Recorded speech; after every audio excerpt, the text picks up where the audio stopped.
I'm Edie Lush, and I'm here inside the Hub Culture Pavilion in Austin. Alex Morris, thanks for coming by. You are the creative director at Barcroft Media. Yeah. I want you to tell me a little of your thoughts on trust in social media. We've seen trust in social media dive over the last year because of the effects of fake news, because of the fact that people don't like the algorithms, where they're placing news that they think you are going to want to consume. Tell me what your view is on that. So I think a lot of these platforms are now moving a bit more towards curated environments with slightly more premium content using trusted partners. So we've recently started working with Facebook on their new Watch product. So Watch is very much a controlled and curated environment. You have to be invited into the program, and you have to be the content creator or the copyright holder of that content. And therefore, there's a lot deeper element of a relationship with the platform rather than anybody posting anything they want on there. And I think it's part of a general move to move things towards keeping social interactions social and content interactions being around communities, around trusted pieces of content. And for us, it's really important because we came out of news, so our background was in news publishing and news content. So that layer of authenticity is absolutely vital for us, and trust with our audience is really crucial because we tell real stories, and it's really important that our audience trust and know that those stories are authentic and honest. So tell me some of the stories that you have you've put out that have that authenticity, that genuine element. What we do is we find amazing people who might be shocking or inspirational or surprising, and we talk about their lives. So for example, we run a series that's probably our most successful content series. It's called Born Different. And Born Different is very celebratory. It's about people who faced all kinds of physical challenges in their lives, either through disability or through illness, and have overcome them in all kinds of ways and live really full valuable lives and do all kinds of interesting things. And our audience respond to that really well because you see somebody's journey and you hear it in their own voice, and that's really powerful. So it's not presenter-led. There's nobody kind of guiding you to think a certain thing in that sense or draw a conclusion. You as the viewer get to decide how you feel about that person.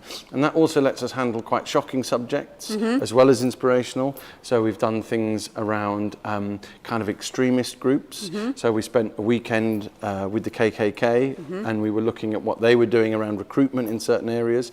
And it was really interesting to look at how and why young people sometimes are drawn into these extremist groups because they're not being offered an alternative.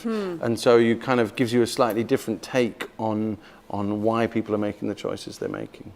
So what do you think the future, or what do you see developing in this area of trusted sources, trusted media, with the importance of online? Where do you think it's going?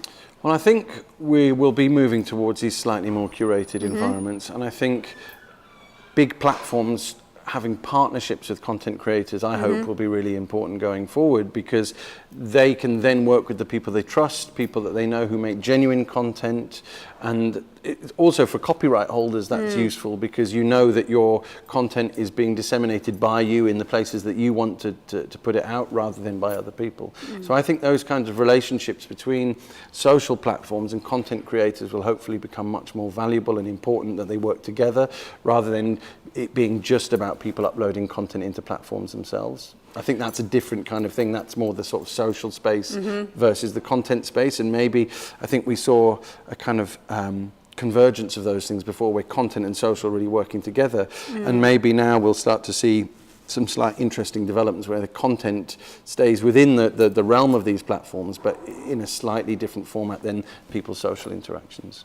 And how do you think brands best engage in this area? So we run a part of our division called Barcroft Plus, where we take what we do around premium high-value content and real stories and work with brands and agencies to help them communicate with really broad audiences through content. And I think brands have now got this fantastic opportunity to speak to consumers in many more ways than they used to be able to before through traditional advertising spots.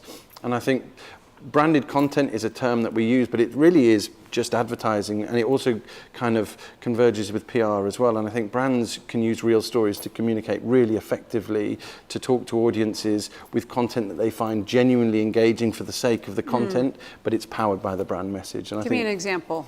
So we've been working with we've been working with a number of different brands, but one example that I could talk about, I suppose, is something we did with PlayStation, where they were launching a game called Uncharted 4, one of their biggest games, and they wanted to tap into the world of consumers who aren't necessarily your standard average gamer, because obviously if you're a committed gamer, you know exactly what's going on, you buy the games that come out. But they wanted to be able to talk to the people that don't necessarily live in that world, and they felt content was a great way to communicate with a much broader audience. So we developed a series with real-life adventurers doing their own kind of adventurous missions that chimed what appeared in the game, but these were truly authentic. So for example, we worked with a kayaker whose dream had always been to kayak over a gigantic Pacific waterfall in Brazil. So we could tell his honest and true story about doing that, but it's completely influenced and inspired by the game, because these are things that actually happen in the game. So it's kind of combining the world of what the brand are doing with real people who actually do those things. And that can be really powerful because it's